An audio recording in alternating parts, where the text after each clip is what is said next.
Hello बच्चों, आज हम स्टार्ट करने जा रहे हैं not for profit organisation. Right, not profit organisations का मीनिंग क्या है और कॉन्सेप्ट्स क्या हैं वो हम सबसे पहले पढ़ेंगे। हम इसमें not for profit organisations are the organisations that are used for the welfare of the societies and are set of as a charitable institutions with functions without any profit motive. Means not profit organisations क्या होता है?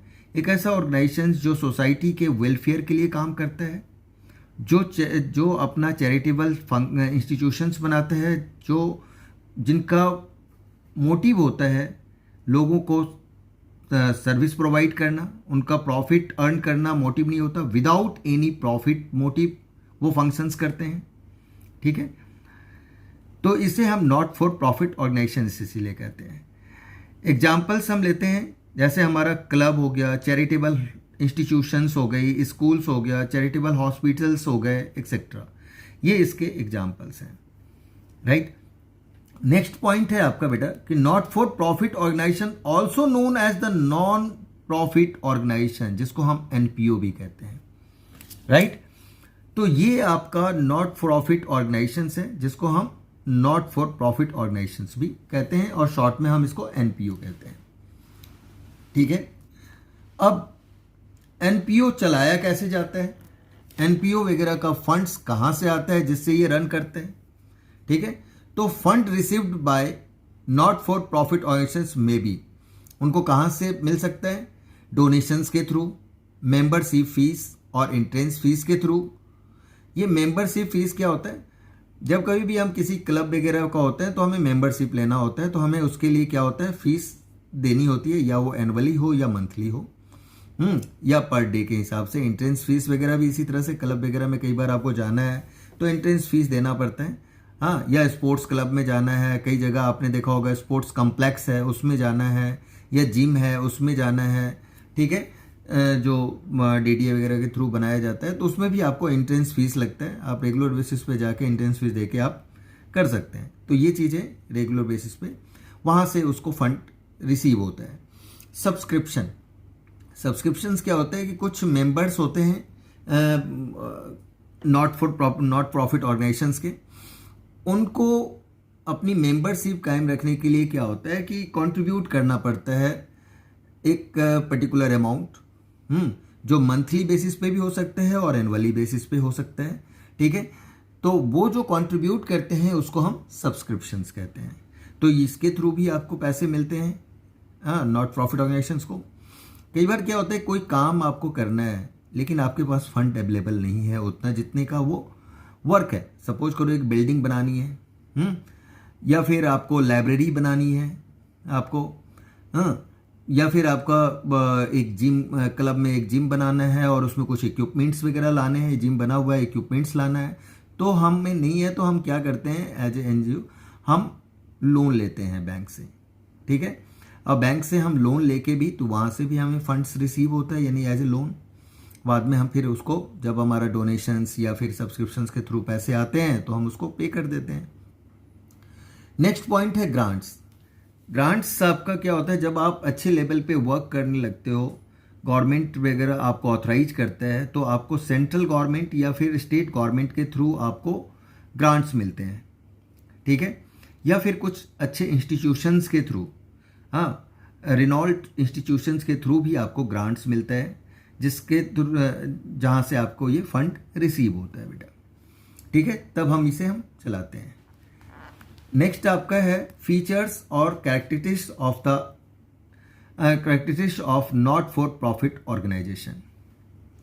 पहला point इसका हमारा आता है बेटे कि entity, legal entity separate from its promoters. यह आपका 11th में भी आपने पढ़ा था, बिजनेस एंटिटी कॉन्सेप्ट, सेम उसी तरह से है। यह भी वहाँ जैसे क्या होता था कि ऑनर और जो बिजनेस एंटिटीज हैं वो दोनों ही सेपरेटली कहलाता था। ठीक है, तो यहाँ भी आपका जो लीगल एंटिटी है, क्योंकि ये जो आपका बनता है ट्रस्ट वगैरह जो बनता है या सोसाइटीज बनती है, यह ऐसे ही नहीं होता है, ये लीगल कार्रवाई के थ्रू आपका बनाया जाता है। ठीक है, एक सोसाइटीज क्रिएट होता है वो भी लीगल तरीके से होता है। या ट्रस्टीज बनते हैं वो भी लीगल तरीके से ट्रस्ट बनता है, ठीक है। तो ये जो ट्रस्ट वगैरह बनाया जाता है वो लीगल तरीके से होता है, इसलिए यहाँ पे कहा गया है legal entity separates from its promoters, या आपके जो प्रमोटर्स हैं उससे बिल्कुल सेपरेट होता है, अलग होता है। पर्पस क्या है इसका? Provide service to the specific group और public at a large such as educational, health care, sports, religious etcetera. इसका मतलब है बेटा कि ये ना आपको सर्विस आपको प्रोवाइड किया जाता है, ठीक है, स्पेसिफिक ग्रुप को किया जाता है या पब्लिक को किया जाता है, राइट। आप कहोगे स्पेसिफिक कैसे? अब देखो सबका अपना अपना होता है। कुछ जो नॉट प्रॉफिट ऑर्गेनाइजेशंस है वो एजुकेशंस को देखती है, ठीक है, यानी कि जो आपने इंटीरियर इलाका वगैरह होता है जहाँ पे लोग नहीं जाना चाहते उस जगह बच्चों को जो है सो एजुकेशंस प्रोवाइड करने का काम करती है। जैसे आपने देखा होगा कई बार ऐड में शिक्षा करके आता है, ये आपका ऐसे ही इंटीरियर इलाकों में जाते हैं जहाँ कोई भी आदिवासी लोग रहते हैं या ऐसे बच्चे जिनको पढ़ने का कोई सुविधा नहीं है उस आसपास में, तो वहाँ जाके वो स्कूल्स ओपन करते हैं और उनको एजुकेशंस प्रोवाइड करते हैं, ठीक है।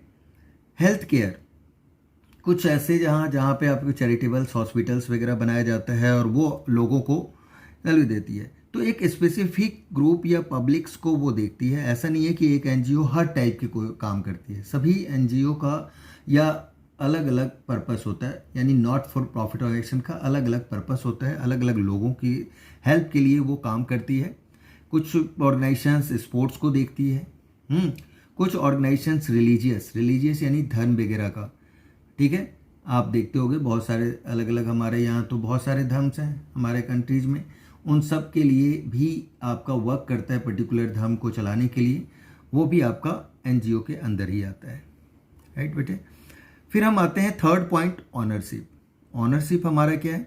यहाँ कोई ऑनर नहीं होता, सबसे पहली बात, ठीक है, क्योंकि इसको एक चैरिटेबल सोसाइटीज या ट्रस्ट के थ्रू बनाया जाता है और वो इसको चलाता है, ठीक है। कुछ इंडिविजुअल्स मिलके या कुछ कंपनीज या कंपनी, ठीक है, इंडिविजुअल कंपनी, चैरिटेबल सोसाइटीज और ट्रस्ट बना के इसको काम किया जाता है। But it is not the owned by them. ये नहीं कहेगा कि रिलायंस कंपनी चला रही है, वो एक सोसाइटी चला रही है या वो एक ट्रस्ट चला रहा है, ऐसे हम कहेंगे, ठीक है। It's belong to the society, यह सोसाइटी से बिलोंग करता है, ना कि किसी पर्सनल कंपनी या ऑनर या पर्सन से रिलेटेड हम कहेंगे। इंडिविजुअल्स का मतलब भी आपने सुना होगा कि सलमान खान भी बहुत ज़्यादा जो है सो उनको वो एक एनजीओ वगैरह चलाते हैं, ठीक है, लेकिन वो एनजीओ जो होगा उसके वो मेंबर्स के रूप में कहे जाएंगे, ना कि उनके ऑनर के रूप में वो बोले जाएंगे।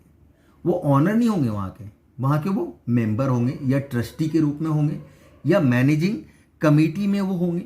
इस तरह की बातें हम यहाँ पे करते हैं, ठीक है बेटा। तो चलिए फिर आगे नेक्स्ट पॉइंट आपका आता है। तो ये आपका आपको मेरे ख्याल समझ में आ गया होगा। अगर कोई भी पॉइंट्स या कोई डाउट हो तो आप कमेंट सेक्शन में आप लिख सकते हैं, मैं उसका फिर से आपको रिप्लाई दूंगा, ठीक है बेटा। नेक्स्ट आपका पॉइंट्स हमारा आता है, profit is not the objective, means not for profit organisation का प्रॉफिट मेकिंग ऑब्जेक्ट नहीं होता, right. Does not functions with the objective of earning profit. वो अर्निंग प्रॉफिट अर्न करने के लिए नहीं बनाया गया है, but it does not means that it is can not earn profit. अब हम ऐसा नहीं कहेंगे कि वो प्रॉफिट अर्न नहीं कर सकता, तभी तो टर्म्ड एज अ सरप्लस, जो एक टर्म आता है सरप्लस, राइट। तो प्रॉफिट होता है इसका, बट वो सरप्लस के रूप में होता है। क्यों होता है? आप कहोगे प्रॉफिट कैसे होगा, कोई बेचता तो है नहीं कुछ ये। तो बेटे जो हम डोनेशंस देते हैं, डोनेशंस आता है उनके पास, ग्रांट आता है उनके पास, ठीक है, फंड्स जो मैंने आपको बताया कि जहाँ जहाँ से आता है, तो इसके थ्रू क्या होता है, आप जो मनी है उसको ये लोग इन्वेस्ट भी कहीं करते हैं, वहाँ से इंटरेस्ट मिलता है उनको, तो इस तरह से इनका इनकम आता है। तो उसके थ्रू अगर इनकम ज़्यादा है और एक्सपेंसेस कम हुआ तो सरप्लस हो गया, जैसे नेट प्रॉफिट होता था। ये जस्ट लाइक आपका प्रॉफिट एंड लॉस अकाउंट की तरह ही है, जैसे आपने 11th में पढ़ा है, ठीक है। तो surplus is used for the objective for which it is set up and is not distributed among the members. But ये सरप्लस जो होता है वो आपका ऑर्गेनाइजेशंस को ग्रो करने के लिए, ऑर्गेनाइजेशन को चलाने के लिए यूज होता है उस मनी का, ना कि या मेंबर्स में डिस्ट्रीब्यूट होता है जैसे पार्टनर्स के बीच होता है, जैसे ऑनर अपना प्रॉफिट ले जाता था या उसकी कैपिटल इंक्रीज कर जाती थी, वैसा यहां पे कुछ नहीं होगा, ठीक है। तो ये डिस्ट्रीब्यूट मेंबर्स के बीच में नहीं की जाती है इस प्रॉफिट को, right. Management, not for profit organisation is managed by a group of individuals often called the trustees and managing committee. मैंने आपको बताया मैनेजमेंट यहां पे क्या है, नॉट फॉर प्रॉफिट ऑर्गेनाइजेशन का जैसे इंडिविजुअल्स मिलकर एक ग्रुप बनाते हैं और ग्रुप ही अक्सर जो है सो ट्रस्टीज के रूप में होता है या मैनेजिंग कमेटी के रूप में होता है और ये इसको रन करते हैं। यहाँ पे कोई वन मैनेजमेंट नहीं होता, हाँ, इस तरह का नहीं होता, क्योंकि जिस तरह से प्रॉफिट ऑर्गेनाइजेशंस का होता है, ठीक है, प्रॉफिट अर्निंग ऑर्गेनाइजेशन का होता है, उस तरह का यहाँ पे इस तरह का कोई मैनेजमेंट नहीं होता। यहाँ एक ट्रस्टीज कहते हैं उसको या मैनेजिंग कमेटी कहते हैं, जिसके थ्रू वो एनजीओ, कॉलेज, स्कूल्स, हॉस्पिटल्स को रन किया जाता है, ठीक है बेटे। नेक्स्ट है आपका इसका, ये सारे फीचर्स हैं बच्चे, फीचर्स समझते हो ना, किसी चीज का जब आप लेने जाते हो फीचर्स तो क्या कहते हो आप इस मोबाइल का क्या फीचर्स है, सही आपका नॉट फॉर प्रॉफिट ऑर्गेनाइजेशंस का क्या क्या फीचर्स है वो आपको मैं बता रहा हूं, ठीक है। नेक्स्ट पॉइंट है आपका 6th, funds. The main source of fund of such organisations are subscriptions from members, donations, legacies, government grants, income from investment etcetera, जिसके बारे में मैं पहले भी आपसे डिस्कस कर लिया अभी जस्ट। मेंबर से हम सब्सक्रिप्शंस लेते हैं, ये मेन सोर्सेस होता है। डोनेशंस लोगों के थ्रू हमें मिलता है, राइट। लीगेसी क्या होती है, लीगेसी मीन्स विल, जब कोई पार्टनर डिजीज पार्टनर्स के थ्रू, जब कोई पार्टनर्स की डेथ हो जाती है तो वो क्या होता है कि अपना विल छोड़ के जाता है, ठीक है, जिसको हम लीगेसी कहते हैं बेटा, राइट। तो ये लीगेसी है। और डोनेशंस क्या होता है, लाइव मेंबर्स के थ्रू, जो जीवित हैं लोग, उनके थ्रू जो दी जाती है उसको हम डोनेशंस कहते हैं, ठीक है। गवर्नमेंट ग्रांट हम डिस्कस कर चुके हैं। गवर्नमेंट ग्रांट क्या होता है, सेंट्रल गवर्नमेंट या स्टेट गवर्नमेंट के थ्रू आपको दी जाती है मनी, ठीक है, वो आपका गवर्नमेंट ग्रांट कहलाता है, राइट। इनकम फ्रॉम इन्वेस्टमेंट, आपके पास जैसे पैसे आए, डोनेशन से आए, सब्सक्रिप्शन से आए, तो आपके पास सफिशिएंट अमाउंट होता है तो आप क्या करते हो, कहीं ना कहीं एज ए आप इन्वेस्ट करते हैं। ये जो ट्रस्टीज होते हैं, मैनेजिंग कमिटी होती है, वो इसको क्या करती है, कहीं ना कहीं इन्वेस्ट करती है ताकि उससे भी आपको इनकम आ पाए, इंटरेस्ट आ पाए, ठीक है, या प्रॉफिट आ पाए। तो इसलिए तो एक्सेट्रा इस तरह के बहुत सारी चीज़ें आगे हम पढ़ेंगे। तो ये आपका फंड मेन सोर्स होता है इनका, जहाँ से मनी आता है इनके पास। नेक्स्ट पॉइंट है 7th point, financial statement. It prepares its financial statement every year and includes receipt and payment account, income and expenditure account and balance sheet. बेटा जिस तरह से हम फाइनल अकाउंट में trading account, profit and loss account और balance sheet बनाते थे और कैश बुक बनाते थे, कैश अकाउंट बनाते थे, तो इस तरह से यहाँ पे जो बनाया जाता है वो कौन कौन से फाइनेंशियल स्टेटमेंट्स बनाए जाते हैं, पर ईयर ये भी बनाए जाते हैं, ईयर के एंड में बनाए जाते हैं, राइट। इसमें क्या होता है, रिसिप्ट एंड पेमेंट अकाउंट, ये जस्ट लाइक कैश अकाउंट की तरह होता है। जिस तरह से कैश अकाउंट इंक्लूडिंग बैंक के साथ करते थे हम, कह सकते हैं हम, तो वो आपका जस्ट लाइक कैश अकाउंट है या कैश बुक भी आप कह सकते हो, राइट। लेकिन बुक वो हो गया और account is the ledger, do you know. तो इनकम एंड एक्सपेंडिचर अकाउंट की अगर हम बात करें तो income and expenditure account just like profit and loss account होता है बेटा, राइट। इसमें भी प्रॉफिट और लॉस के तरह ही हम, ये नॉमिनल अकाउंट है, और इसको हम उसी टाइप से हम बनाते हैं। आगे हम इसके प्रैक्टिकल क्वेश्चंस करेंगे तो और भी आपको क्लियर होगा। एंड बैलेंस शीट आपको पता ही है, लायबिलिटीज रुपीस, एसेट्स रुपीस, इस तरह से सेम बैलेंस शीट का फॉर्मेट है, नो चेंज, सेम है। ये आपका जस्ट लाइक समझो आपकी फाइनल अकाउंट जो आपने 11th में किया ना बेटा, सेम उसी से आपसे मिलता जुलता है। ये है, कोई ज़्यादा मुश्किल वाली बात नहीं है, ठीक है। बट वो कॉन्सेप्ट्स आपको क्लियर होने चाहिए, right.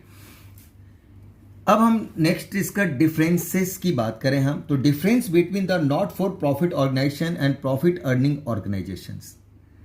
Not for profit organisation और प्रॉफिट ऑर्गेनाइजेशंस में क्या डिफरेंस है। बेसिस, एक बात हमेशा ध्यान रखना, जब भी कभी भी आपसे डिफरेंसेस पूछा जाए बेटा, ठीक है, तो इसी तरह से बेसिस और जो भी डिफरेंसेस हैं उनको आप जरूर सेपरेटली दिखाओगे। विदाउट बेसिस या डायरेक्ट आपका स्टेटमेंट की तरह इसको नहीं दिखाओगे तो आपके अच्छे मार्क्स मिलेंगे और पूरे मार्क्स मिलेंगे, अदरवाइज मार्क्स डिडक्ट हो सकते हैं। First purpose for which setups, इसके सेटअप करने का क्या पर्पस है। एनपीओ अगर हम बना रहे हैं, नॉट फॉर प्रॉफिट ऑर्गेनाइजेशंस का सेटअप करने का क्या पर्पस है कि लोगों का हेल्प करना, लोगों के वेलफेयर के लिए वर्क करना, ठीक है। ये सर्विस विदाउट प्रॉफिट आपको सर्विस प्रोवाइड करना, ये इनका नॉट फॉर प्रॉफिट ऑर्गेनाइजेशंस का पर्पस है। मैंने यहाँ पे शॉर्ट में लिखा है, इसको मैं पूरी तरह से आप लोग एक्सप्लेन करेंगे, ठीक है, बुक से भी आप देख लेंगे इस तरह का। सेकंड आपका है टू अर्निंग प्रॉफिट।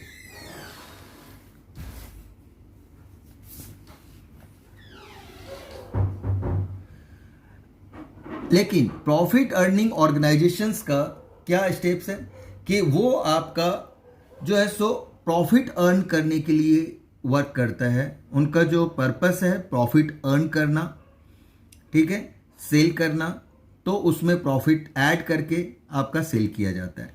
तो ये होता है प्रॉफिट अर्निंग ऑर्गेनाइजेशन, मैंने यहाँ शॉर्ट में लिखा है, ठीक है। तो इनका काम प्रॉफिट ऑर्गेनाइजेशंस, तो अर्न करने का इनका होता है। सेकेंड पॉइंट है सोर्स ऑफ फंड्स। अब आपको एनपीओ का मैं बता ही चुका हूं, कई सोर्सेस हैं, यहाँ पे मैंने एक दो लिख दिए, सब्सक्रिप्शंस, डोनेशंस एक्सेट्रा। तो अभी जो हमने डिस्कस किया वो सारे पर्पस आप यहाँ पे लिख सकते हो कि ये फंड्स के सोर्सेस हैं, ठीक है। जो 6 पॉइंट हमने फीचर्स में बात किया था वो सारे पॉइंट्स यहाँ पे आप लिख सकते हो, ठीक है। बट प्रॉफिट अर्निंग ऑर्गेनाइजेशन का क्या है, तो कैपिटल है। अब देखो प्रॉफिट ऑर्गेनाइजेशंस में कई तरह के हैं। हाँ, अगर हम बात करें तो प्रोप्राइटरशिप में एक ही पर्सन होता है जो आपका कैपिटल इन्वेस्ट करता है या बोरो फंड्स करता है और उसके थ्रू उसका कैपिटल बिजनेस को रन करता है वो, राइट। तो वहाँ से उसके फंड्स जनरेट होते हैं। अगर हम कंपनी की बात करें तो कंपनी क्या करती है, शेयर्स इशू करती है, ठीक है, और या डिवेंचर्स इशू करती है पब्लिक को और वहाँ से वो फंड जनरेट करती है। तो वो भी आपका कैपिटल का मतलब वहाँ शेयर कैपिटल की बात करेंगे इन द कंपनीज, राइट। और बोरो फंड्स करती है, जैसे डिवेंचर्स वगैरह इशू करती है, उसके थ्रू उसको जो है सो फंड्स रिसीव करती है, राइट। तो ये आपका प्रॉफिट अर्निंग ऑर्गेनाइजेशन का सोर्सेस ऑफ फंड्स आ गया, राइट। नेक्स्ट आपका है फाइनेंशियल स्टेटमेंट्स, थर्ड पॉइंट। ये आपका फाइनेंशियल स्टेटमेंट्स का मतलब है कि ये कंपनी क्या क्या बनाती है, राइट। तो ये आपका रिसिप्ट एंड पेमेंट अकाउंट, ये मैंने शॉर्ट में लिखा है बेटा, बट ये आपको पूरा का पूरा लिखना है।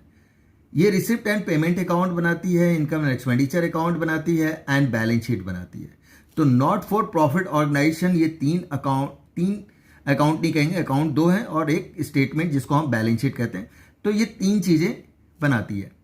बट आपको पता है कि प्रॉफिट ऑर्गेनाइजेशन क्या क्या बनाती है। फाइनेंशियल स्टेटमेंट के अकॉर्डिंग हम कहें तो trading account, profit and loss account, profit and loss account and balance sheet बनाती है। तो ये चीजें आपका प्रॉफिट अर्निंग ऑर्गेनाइजेशंस बनाती है। क्लियर है बेटा। तो ये चीज तो आपकी हो गई कि इन दोनों में क्या डिफरेंसेस हैं, राइट।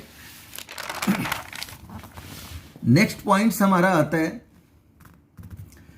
सरप्लस एंड प्रॉफिट, देखिए इसमें जो अगर आपसे पूछा भी जाएगा तो मैक्सिमम 3 मार्क्स का थ्योरी पूछा जाएगा, उससे ज़्यादा का नहीं पूछा जाएगा। अगर 3 मार्क्स का थ्योरी का पूछा जाता है बेटा तो 3 पॉइंट्स कोई भी आप लिख सकते हो, ठीक है। तो इस तरह से मैंने इसमें 5 पॉइंट्स दिए हैं, कोई भी 3 पॉइंट्स आप एक्सप्लेन कर सकते हो। मैक्सिमम 3 मार्क्स का आ सकता है, उससे ज़्यादा नहीं आ सकता। जनरली तो ये 1 पॉइंट्स के ही 1-1 मार्क वाला ही आएगा, ठीक है। Surplus and profit, balance of income and expenditure account, income and expenditure account का जो बैलेंस होगा वो हमारा सरप्लस या डेफिसिट निकलता है। जहां पे आपने नेट प्रॉफिट आप लिखते थे उस जगह पे आप सरप्लस लिखोगे, जिस जगह आपका नेट लॉस आता था उस जगह आपका डेफिसिट होगा। जस्ट लाइक वही पीएल अकाउंट मैंने आपको बताया उसी के तरह है। और ये आपका इसमें आपको पता ही है balance of the profit and loss account, profit and loss account का जो बैलेंस होता है उससे क्या निकलता है, नेट प्रॉफिट और नेट लॉस। मैंने यहाँ शॉर्ट में लिखा है, ठीक है, बट ये शॉर्ट फॉर्म पेपर में शॉर्ट फॉर्म मत लिखना। बहुत बच्चों का क्या हैबिट होता है कि वो शॉर्ट फॉर्म लिखते हैं, बेटा शॉर्ट फॉर्म पेपर में अलाउड नहीं है तो मत लिखना, नहीं तो आपके मार्क्स डिडक्ट हो जाएंगे, ठीक है। 5th पॉइंट है डिस्ट्रीब्यूशन ऑफ सरप्लस और profit. Its profit is not distributed among members, members के बीच में अगर हम बात करें तो ये डिस्ट्रीब्यूट नहीं होता है, but its profit is distributed, यानी प्रॉफिट अर्निंग जो भी ऑर्गेनाइजेशंस होते हैं वो प्रॉफिट अपना डिस्ट्रीब्यूट करते हैं पार्टनर्स के बीच में। तो अमंग मेंबर्स, यहाँ भी मैं मेंबर्स लिख देता हूँ, ठीक है। तो अपने मेंबर्स के बीच में वो प्रॉफिट को डिस्ट्रीब्यूट करते हैं। क्लियर हो गई बात। और अगर कहीं भी डाउट हो बेटा तो आप कमेंट सेक्शन में लिख सकते हैं, मैं उसको आपको और भी एक्सप्लेन करूँगा।